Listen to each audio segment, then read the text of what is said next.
같이 합동합니다. 시작.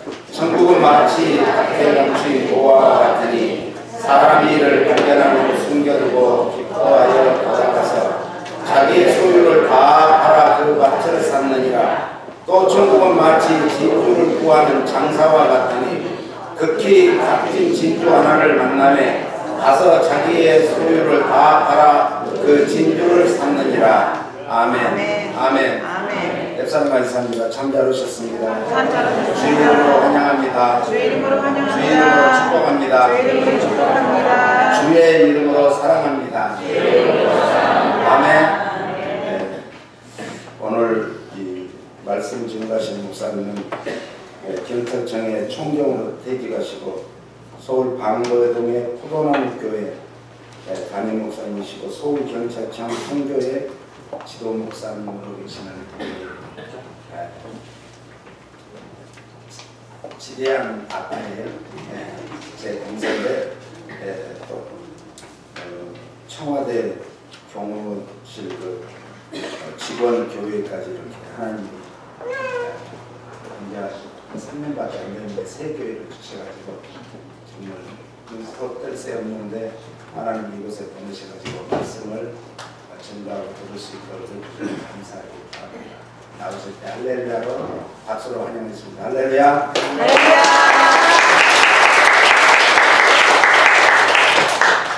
우리 주님께서 이 영광을 받으시기를 원합니다. 아멘. 기도하겠습니다. 사랑의 하나님 아버지 감사합니다. 풍성한 교회를 사랑하시고 이곳에 교회를 세우시사 이민 사이에 지치고 힘든 영혼들 그들에게 빛을 비춰주시고 사랑의 열매를 맺게 해주시고 오직 하나님께 영광 올리는 교회 되게 하심을 감사합니다. 아멘. 오늘 말씀 가운데 역사하시사 성령님께서 도우시고 우리 안에 내주하시사 정말 하나님 나라가 이 교회와 예배 가운데 임하게 하옵소서. 아멘. 감사하신 예수 그리스도의 이름으로 기도드렸습니다. 아멘. 감사합니다. 제가 대학 2학년 때 저희 은사님으로부터 추천을 받았습니다. 그 학교가 USC 대학입니다. 그게 이제 두 가지 조건이 있었는데 하나는 가면은 기숙사비만 되면은 되는 조건이었어요. 또 하나는 갔다 오면은 우리 모교회에서 교수를 시켜주겠다는 조건이었습니다. 그때 제가 어머니 반대로 오지 못하고 40년 만에 다시 공부하러 미국에 인텐시브 가르쳐 공부하러 왔습니다. 그런데 첫 번째 시간에 들어왔던 교수가 프린스턴 대학의 상담학 교수였던 로버트 교수입니다. 이분이 수업 시간에서 처음 한 질문이 이겁니다. 어떻게 하면 앞으로 3주 혹은 3개월 후에 이 시간이 기억에 남는 시간이 될까요? 저는 이 질문에 대해서 다시 질문으로 답했습니다. 저는 목사입니다. 그리고 목사가 어떻게 하면 3주 후 혹은 3개월 후에 가장 기억에 남는 설교를 할 수 있는가에 대해서 답을 하겠습니다. 그래서 첫 번째는 강한 인상이 있어야 된다는 것입니다. 두 번째는 인간관계입니다. 인격적인 관계가 교수와 학생, 목사와 성도 간에 이루어져야 된다는 것입니다. 그리고 마지막 세 번째는 그 안에 예수님의 생명의 말씀이 있어야 된다는 것입니다. 예수님은 이런 관점에서 정말로 절대적인 설교가였습니다. 그의 말씀 가운데는 생명이 있었습니다. 살아 있었습니다. 그의 말씀을 들으면 죽어가는 영혼들이 깨어나는 일이 일어났습니다. 예수님께서 이 땅에 오셔서 가장 먼저 선포하신 말씀이 하나님 나라입니다. 마태는 유대인을 대상으로 글을 썼기 때문에 그는 하나님이라는 표현을 쓰지 말고 하늘, 천국이라는 표현을 썼습니다. 그래서 하나님 나라는 마태에게 있어서 유대인에게 있어서 천국을 하나님 나라를 의미하는 것입니다. 세례 요한은 광야에서 외치기를 회개하라 천국이 가까웠다고 말합니다. 왜 요한은 이제 예수님이 오실 때를 준비하시면서 하는 첫 마디가 회개하라 천국이 가까웠다고 왔다고 말하는 것일까요? 예수가 오심으로 이 땅 가운데 천국이 임하게 되었다는 것입니다. 너희가 지금까지는 사탄 마귀의 겜에서 사단의 나라 백성처럼 행동했지만 이것을 너희가 회개하고 주님 앞에 나갈 준비를 함으로써 이제 하나님 나라 백성으로 살 준비를 하라는 것입니다. 예수님께서 이 땅에 오셔서 전했던 첫 번째 복음이 하나님 나라입니다. 마태복음 5장은 여기에 대해서 말씀하고 있습니다. 마태복음 5장 3절에서 말씀하시기를 심령이 가난한 자는 복이 있나니 천국이 그들의 것임이라고 말합니다. 심령이 가난하다는 말은 무슨 말입니까? 결핍된 상태를 말하는 것이 아닙니다. 내가 누군가를 의지하지 않으면 안 되는 상황, 내가 지금까지는 내 힘을 믿고 내 머리를 믿고 내 의지대로 살았고 이러면 성공할 수 있다고 믿었는데 지금은 하나님 없이는 살 수 없습니다. 하나님 말씀 없이는 살 수 없습니다. 내가 하나님을 의지하고는 살 수 없습니다는 이 결핍된 마음, 이 마음을 가질 때에 하나님 나라가 우리에게 임한다는 것입니다. 이처럼 하나님 나라 백성이 가져야 될 자세와 태도, 이 마음가짐에 대해서 말씀하셨던 그 예수님께서 이제 오늘 본문이 있는 13장에서는 천국 백성의 확장에 대해서 말씀하십니다. 그래서 바로 씨 뿌리는 자의 비유라고 너무 유명하죠. 7가지의 비유를 통해서 하나님 나라에 대해서 말씀하십니다. 그 첫 번째가 씨 뿌리는 자의 비유입니다. 어떻게 해서 말씀이 들어가면 내 안에서 하나님 나라가 확장되어지는가? 누룩처럼. 그리고 그 나라가 어떻게 성장해서 그 나무에 하나님 나라라는 그 나무에 새들이 두물을 치고 거기에서 풍요를 누리는가 하는 것입니다. 하나님 나라는 2가지 관점에서 볼 수 있습니다. 첫 번째는요, 예수님이 오심으로 하나님 나라가 이루어진 것입니다. 아멘. 귀신이 쫓겨납니다. 병자가 낫게 됩니다. 소경이 눈을 뜹니다. 이건 하나님 나라가 임했기 때문입니다. 하나님 나라는 능력입니다. 하나님의 능력이 임하면 우리에게 힘이라고 말하는 이해할 수 없는 일들이 우리의 삶 가운데 일어납니다. 그런데 우리는 이런 질문을 하게 됩니다. 그러면 하나님 나라가 임했는데 왜 우리에게는 아직도 해결되지 않은 문제들, 고통의 문제들, 슬픔이 우리의 삶 가운데 계속되느냐는 것입니다. 이것을 신학적으로 표현하면 올레기와 에스로 표현합니다. 이미 하나님 나라는 임하였지만 아직도 하나님 나라는 임하지 않았다는 것입니다. 예수님이 오심으로 이 땅 가운데에 예수님의 하나님 나라가 이루어졌지만 예수님께서 다시 심판하러 오실, 재림하실 그때에 정말로 참 하나님 나라가 임한다는 것입니다. 이 중간기에 있어서는 사탄들이 여전히 우리를 공격하고 영적 전쟁이 교회뿐만 아니라 세상 가운데 치열하게 일어나고 있다는 것입니다. 또 한 가지의 관점이 있습니다. 왜 그러면 하나님 나라를 말씀하실 때 예수님께서는 비유로 말씀하셨는가 하는 것입니다. 거기에 대해서 예수님께서는 이렇게 설명합니다. 귀 있는 자, 또 눈 뜬 자들은 듣고 보게 하려는 데 있다는 것입니다. 구약의 선지자들은 끊임없이 귀 있는 자들은 들으라고 말합니다. 그들은 귀가 있었지만은 듣지를 못했습니다. 눈이 있었지만은 보지를 못했습니다. 또 하나의 관점이 있습니다. 그것은 창세 이전에 세웠던 하나님의 비밀을 너희들이 보고 듣게 하는 데 있었습니다. 이 2가지의 비유의 목적은 서로 상충되는 것처럼 보입니다. 앞뒤가 맞는 것처럼 보입니다.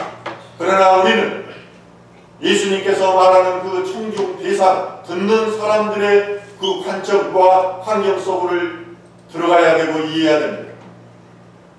그들에게는 2가지의 청중이 있었습니다. 한 부류는 제자들이었고 한 부류는 무리들이었습니다. 이 무리들 속에는 바리새인과 서기관들과 사두개인들이 있었습니다. 그들은 어떻게 하면 예수의 말 가운데서 흠이 있는지 찾으려고 했습니다. 저들을 공격할 거리를 만들려고 했습니다. 그러므로 그들이 귀가 열리지 않으므로 고지 못함으로 보고 듣지 못하게 하는데 예수님의 목적이 있었습니다.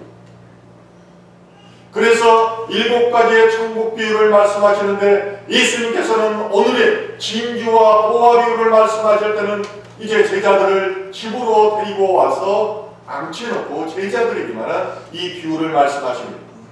그럴 뿐만 아니라 이제 씨 뿌리는 자의 비유 속에서 말씀하셨던 씨 뿌리는 비유의 의미가 무엇인지를 제자들만 앉혀놓고 말씀하십니다.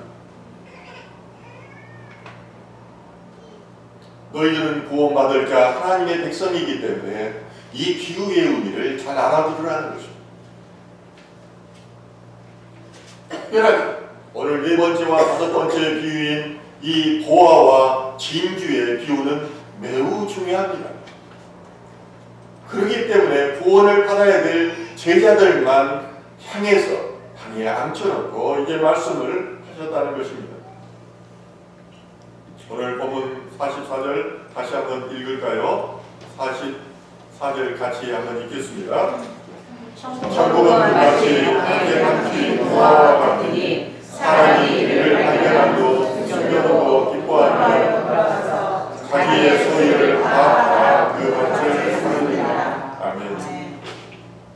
이제 예수님께서 앉혀놓고 제자들에게 말씀하십니다.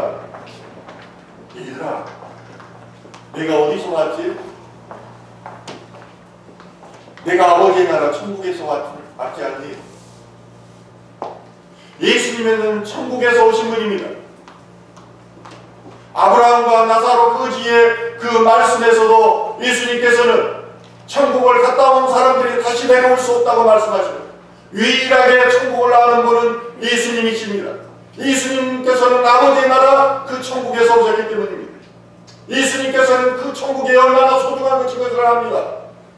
그것이 얼마나 찬란하며 아버지의 영광으로 가득한 것인가를 압니다. 저희 장모님께서 저를 목사 만들기 위해서 한국으로 나오셔가지고 매일 기도하셨습니다. 그리고 저희 장모님이 본 하나님 나라에 대해서 저에게 많이 말씀해 주셨어요. 저희 풍성한 교회 목사님께서도 저에게 목사님께서 보고 오신 천국과 지옥에 대해서 많이 말씀해 주셨어요. 제 아내도 1년에 한 번 정도 정말 놀라운 것을 보고 저한테 이야기해줘요. 나는 이것이 무엇인지 모르는데 아마 천국인 것 같다. 너무나 아름답대요. 저는 본 적이 없어요. 그러나 저는 확실히 알아요. 왜냐하면 내 가족들이 다 이야기해줬기 때문에. 천국이 얼마나 아름다운 것입니다. 모든 것을 내 소유를 다 팔아서 살만한 가치가 있는 것이다. 내 인생을 다 바쳐서 살만한 가치가 있는 것이다. 내 자녀들한테도 이것이 얼마나 큰 가치가 있는 것을 알기 때문에 내 자녀들한테도 그렇게 강요해요. 너희들 목사가 안 되면 선교사라고 할까요? 아니면 그것도 아니면 선교사를 돕는 선교사라고 해요. 제가 미국에 온다고 그러니까 추석 전에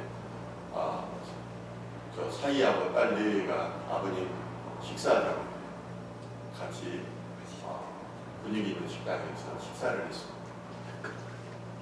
식사를 끝나고 나서 제가 본면에 말을 했습니다. 하나님 잘 믿고 하나님 의지하고 사는 것이 가장 큰 복이니까 너희들은 어떻든지 하나님만 의지하고 살도록 해라. 그랬더니 사비가 되는 거예요. 아버님 앞으로 저도 선교사를 나갈 계획을 갖고 있어요. 저는 그 말 듣고 얼마나 감명을 받았는지 몰라요. 내 사이가 생각지도 못했는데 이런 말을 한 거예요. 내 딸이 또 그래요. 아빠 저도 앞으로 선교사로 나갈 계획을 갖고 있어요. 그래 고맙다. 너희들이 그렇게 생각했다니 얼마나 고마운지 모르겠어. 제 사이도 초등학교 때 덴버에서 다녔어요. 제가 덴버를 여행을 갔다가 초등학생이 거기에서 리코스타에서 아르바이트 하는 것을 봤어요. 그의 사이가 될지 몰랐어요. 하나님께서는 그렇게 얘기하시더라고요. 그렇게 귀하게 크고 대학까지 미국에서 나오고 중국에 가서 또 대학 공부를 하고 이런 친구가 또 내 딸도 그 어렵다는 임용고사 교원이 돼가지고 고등학교에서 선생님으로 근무하는데 다 내려놓고 선교사하게 되겠다고 하는 거예요. 왜냐하면 하나님 나라 천국이 고아와 같은 것을 알기 때문이에요. 아멘. 그걸 깨달았기 때문이에요.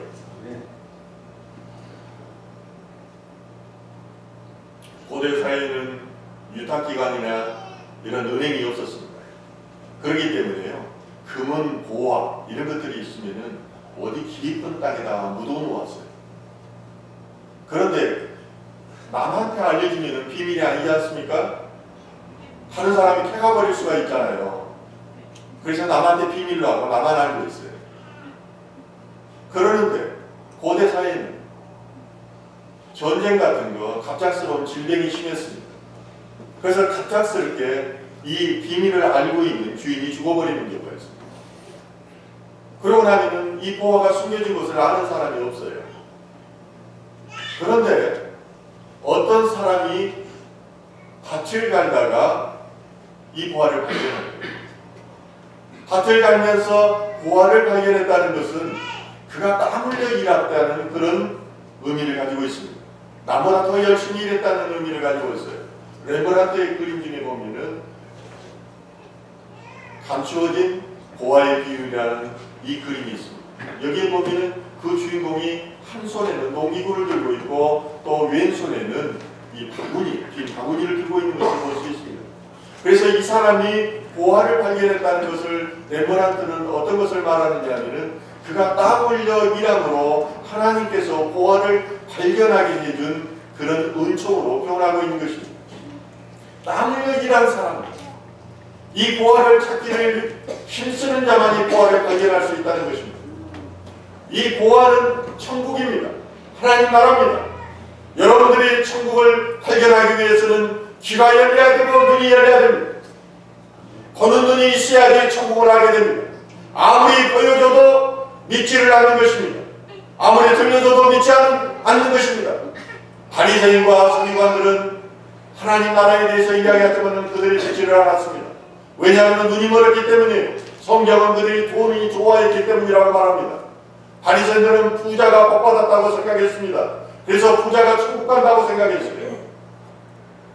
그러나 부자와 나사로 뒤에 보면 어떻습니까?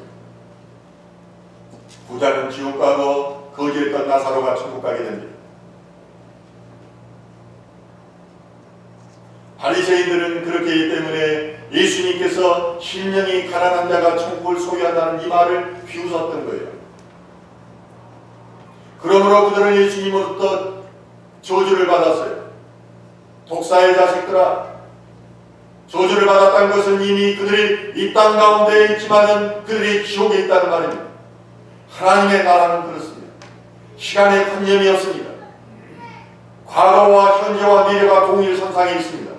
그러므로 우리가 예수 그리스도를 주로 시인하고 믿으면 그 순간에 하나님 나라가 우리에게 임하는 것입니다. 이미 우리는 하나님 나라 천국에 가 있는 거예요. 이걸 믿으셔야 돼요. 그러므로 예수 그리스도가 아브라함의 후손으로 했지만 아브라함이 예수님께 11조를 드리는 것입니다. 요셉의 아들로 낳았던 그 예수가 천지를 창조하는 하나님과 같이 천지를 창조하셨다는 것입니다. 시간의 개념은 믿음의 안에서는 우리의 차원이라는 것입니다. 우리가 왜 하나님을 믿지 못하는가는 차원이 개념이 다르기 때문이에요. 우리의 차원으로 예수를 이해하기 때문이에요.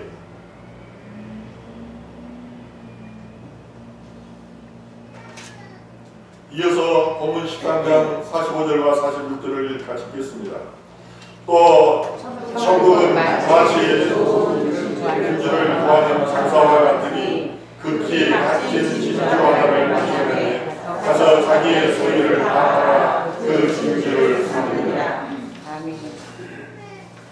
가장 값진 진주가요, 페르시바만에서 낙타예요.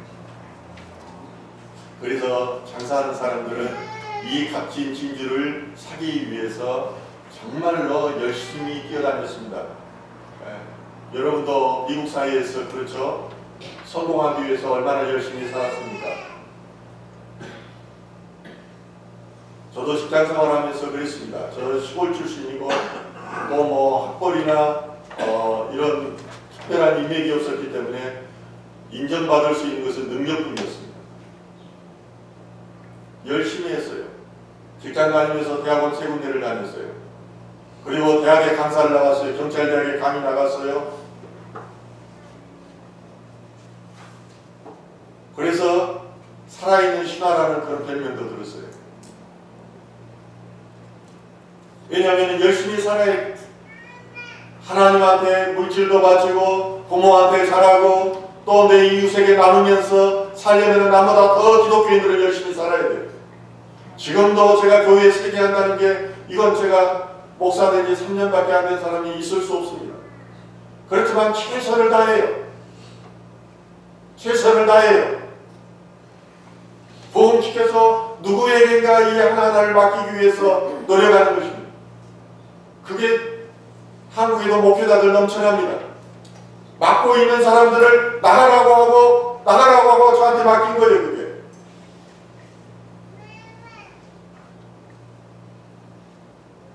이처럼 열심히 진주를 찾기 위해서 뛰어다니는 사람에게 이 진주가 발견된다는 것입니다. 그러면 이 진주를 판결한 자기는 그때 기뻐하며 자신의 모든 소유를 팔아서 이 진주를 산다는 것입니다. 여기에 중요한 것이 있습니다. 이 두 가지 비유의 결말은 같습니다.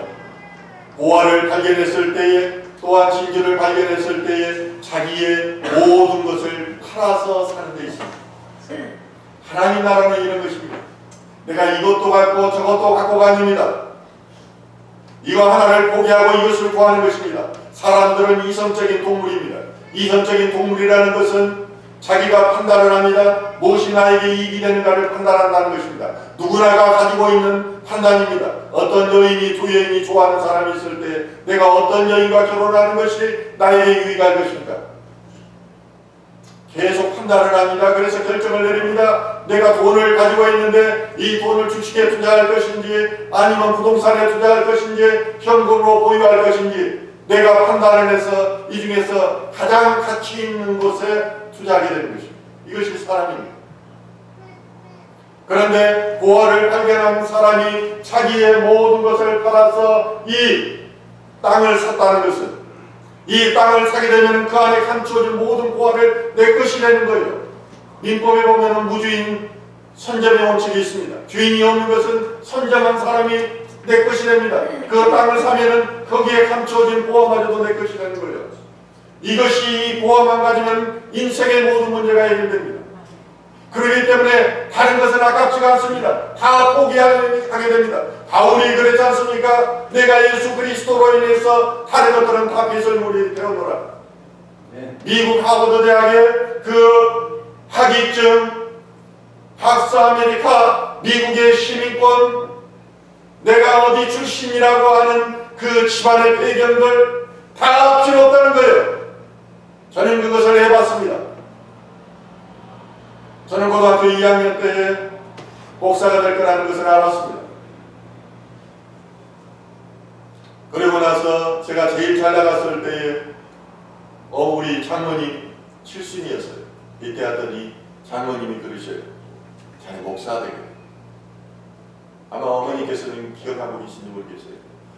저희 박용 목사님께서 특별한 하나님의 은사를 많이 받으신 분입니다. 저한테 지나가는 말로 그래요. 자네는 목사 돼서 나하고 같이 활동하게 돼요. 저는 그냥 듣지 않았어요. 저는 이미 알고 있었어요. 55세가 되면 목사 된다는 걸 알았어요. 끊임없이 이것을 향해 나아갔어요. 직장에서도 제일 승진이 빨랐어요. 그런데 그때부터 저는 목사 되기 위한 준비를 한 것입니다. 그때부터 야간 신학교를 가고 준비를 했습니다. 어렸을 때 제가 세상에 명성 또 안정적인 직장을 버렸을 때 세상 사람들이 다 비웃는 것 같았습니다. 그렇지만은 그 하나님의 나라를 구하기 위해서 세상 것을 버렸을 때의 그 기쁨은 누구도 말할 수 없습니다.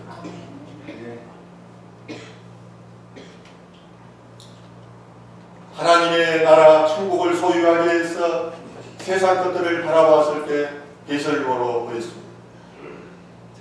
배설물로 보였어요. 제가 잘 나갔기 때문에 또한 제가 권력기관에도 많이 파견 나가 있었어요. 그렇기 때문에 힘 있는 자들 많이 보았고 많이 경험했고 그들과 모임도 많이 갖고 대접도 많이 받았어요. 갑자기 낮아져서 다 섬겨야 되고 더 밑으로 겸손해야 되고 비굴한 상황까지도 겸손해야 되는 그런 목회자의 길이라는 것이 얼마나 힘들겠어요. 그런데 천국을 소유했다는 이 기쁨 때문에 나머지 것들은 다 배설물이에요. 다 배설물.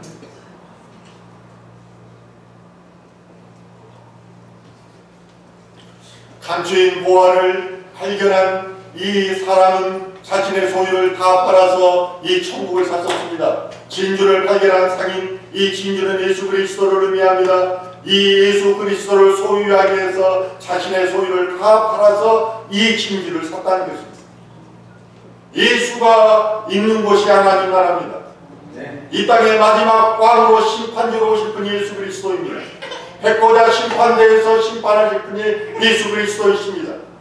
예수님이 이 땅에 오시면 그곳에 하나님의 나라가 임하는 곳입니다.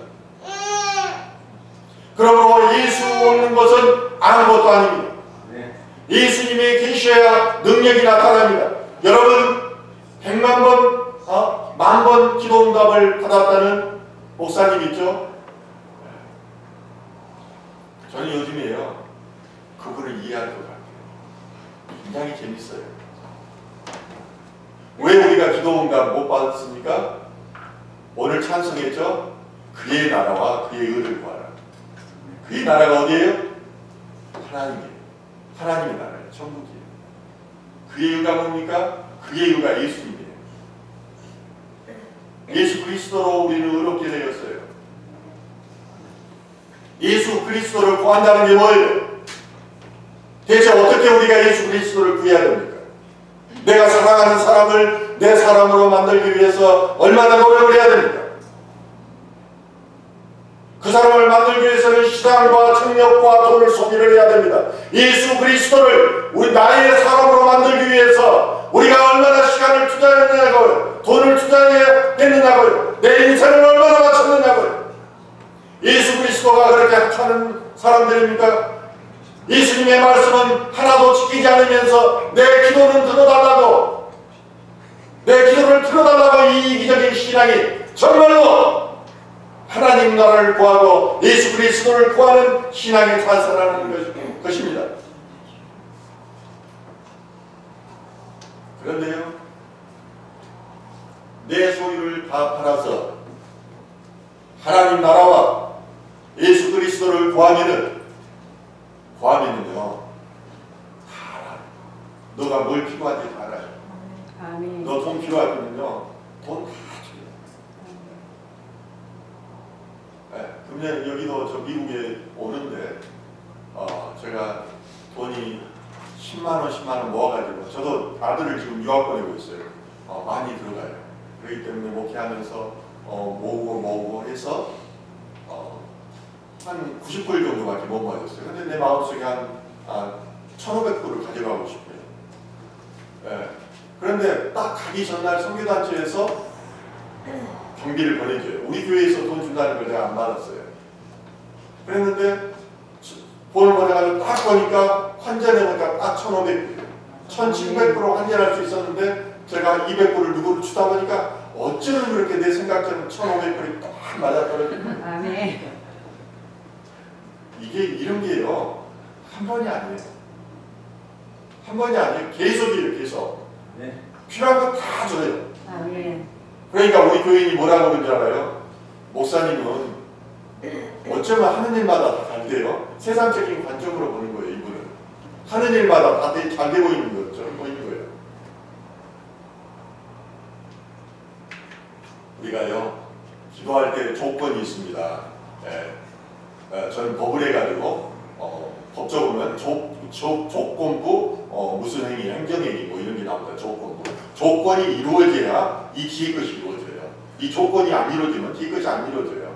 하나님은 너희가 이러이러하면은 이러이러하겠다. 신명기서 다 율법 써보십시오. 늘 조건부예요. 너희가 이렇게 하면은 이렇게 하겠다. 하나님 나라는요, 우리의 사고로 가는 나라가 아니에요. 예, 내가 막 해가지고 하나님 주십시오 이러는 게 아니에요. 내가 먼저 드려야지 하나님께서 줘요. 하나님 주시면은 내가 내려놓겠습니다. 천만의 말씀이에요. 네가 먼저 내려놔. 그러면은 하나님께서 주시는 거예요. 아멘. 실제 한번 보십시오. 제가 아는 목사님이 수요 예배를 드리는데 성도 중에 귀신 들린 여인이 왔대요. 여기서 설교하고 있는데 갑자기 그냥 덮쳐버린 거예요. 목을 눌렀대요. 목을 넘어져가지고 성도들 앞에서 예배 드리다가 무슨 망신이에요. 이때 하나님한테 기도했대요. 그래서 워낙 힘이 세든지 얼마나 힘이 세든지 자기는 그 여자의 목을 막 누르고 잡고 있었대요. 이 여인은 자기 목을 누르고 있는데 하나님한테 기도했대요. 하나님, 이 상황에서 나를 벗어나게 도와주십시오. 그랬더니 마음속에 어떤 음성이 드냐면 네가 나를 믿느냐 그러더래요. 하나님, 내가 믿습니다. 그러면 그 손을 놔라. 내가 지금 살기 위해서 이 여자를 방어하느라고 목을 잡고 있는데 이 손을 놓으라고 그러더래요. 그래서 팍 손을 놨더니 여자가 푹 쓰러지더래요. 하나님 나라의 원리는 우리하고 같지 않아요. 하나님, 나 지금 죽겠어요. 겨우 살기 위해서 목 잡고 있는데 저 여인을 먼저 놓게 해주세요. 아니에요. 네가 먼저 나라는 거예요. 병 속에다가 이 황금을 꺼내기 위해서 병에다가 손을 내고 꼭 치고 안 나와요. 하나님, 나 손 안 빠진다고 막 울부짖고 손 빠지게 하죠. 이 황금을 꺼내야 되는데요. 황금을 놔야지 손이 빠질 뿐만 아니라 더 많은 황금을 주십니다. 아멘. 이 원리를 몰라요.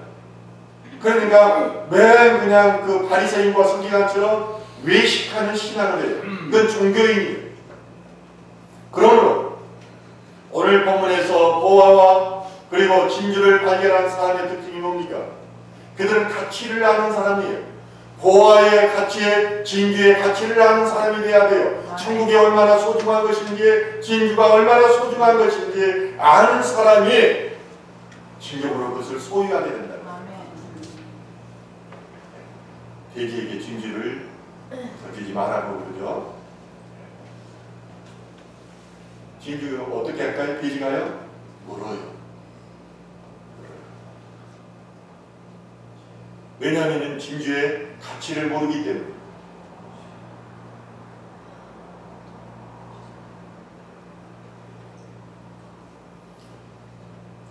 오늘의 말씀은 다시 한번 반복합니다. 무리들을 향한 말씀이었습니까? 제자들을 향한 말씀이었습니까? 제자를 향한 말씀이었습니다. 강의 제자들을 앉혀놓고 지금 예수님께서 진주와 보아의 말씀을 하십니다. 우리가 교회에 출석하지만은 종교인이 있고 신앙인이 있습니다. 그리고 밖에는 무리들이 있고 제자들이 있습니다. 무리들은 어떤 사람입니까? 예수님께서 예루살렘 성에 입성하실 때에 종려나무 가지를 흔들면서 호산나 호산나 왕이 어서 오시옵소서 흔들었던 사람들입니다. 왜 무리들이 이렇게 했을까요?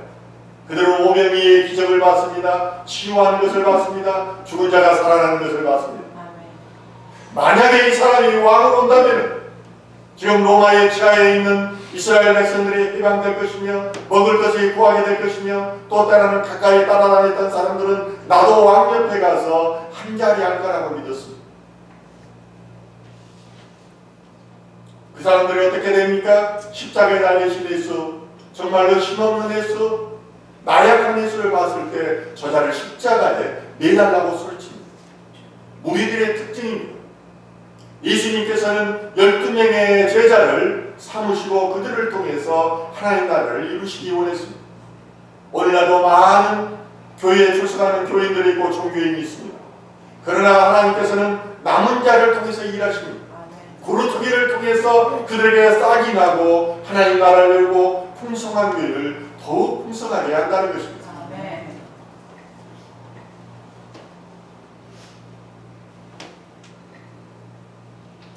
그런 노래가 있죠. 돈으로도 못 가요. 하나님 나라. 힘으로도 못 가요. 하나님 나라. 믿음으로 하나님 나라. 예수님께서는 어떤 자가 하나님 나라에 가느냐고 이렇게 묻는, 천국에서 누가 크냐고 묻는 바리새인들에게 너희가 돌이켜 어린아이를 되지 않으면 결코 천국에 들어가지 못한다고 말씀하십니다. 어린아이는 어떻습니까? 순진한 사람들입니다. 아무런 순진하고 말하면 말한 대로 믿어요. 순종하는 사람들이에요. 의심하지 않아요. 제가 목사가 됐을 때 어느 목사님이 저한테 기도하시면서 갑자기 예언 기도를 하시는 거예요. 하시는데 너의 눈치 없는 성격을 쓰시겠다고 하시는 거예요. 제가 굉장히 눈치가 없어요. 그리고 제가 눈치를 안 봐요. 직장 다닐 때도 그럴 거예요. 그러다 보니까 별로 제 또래만 되면요 흰머리 나고 막 얼굴이 주름살 입고 막 그래요. 근데 별로 저는 그런 게 없는 편이에요. 그런데 이걸 아는 사람은 제 아내밖에 몰라요. 그런데 그분이 처음 보는 목사님인데 기도하시더니 너희 눈치 없는 성격을 쓰겠노라 그러더라고요. 그래서 제가 그때 알았어요. 하나님은 어린아이와 같은 마음을 가진 사람을 좋아하시는구나. 아멘. 네. 하나님 나라가 어느 때 오십니까? 이렇게 묻는 바리새인들에게 예수님께서는 그렇게 말씀하시죠. 롯을 기억하라. 롯의 그 아내, 롯의 처를 기억하라고 말씀하셨잖아요. 어제 모노레이크를 다녀왔어요. 우리 목사님께서 그 라이브에서 거기 다녀왔는데 소금 기둥이 있다고요. 모노레이크에. 왜 롯의 처가 소금 기둥이 되었죠? 왜 그랬습니까? 돌아보아서 그랬잖아요. 돌아보아서. 너는 돌아보지 말고 산으로 가라. 네? 멈추지도 말고 들에 머물지도 말고 돌아보지도 말고 산으로 가라고 했잖아요. 구원의 기회가 주어졌어요. 네.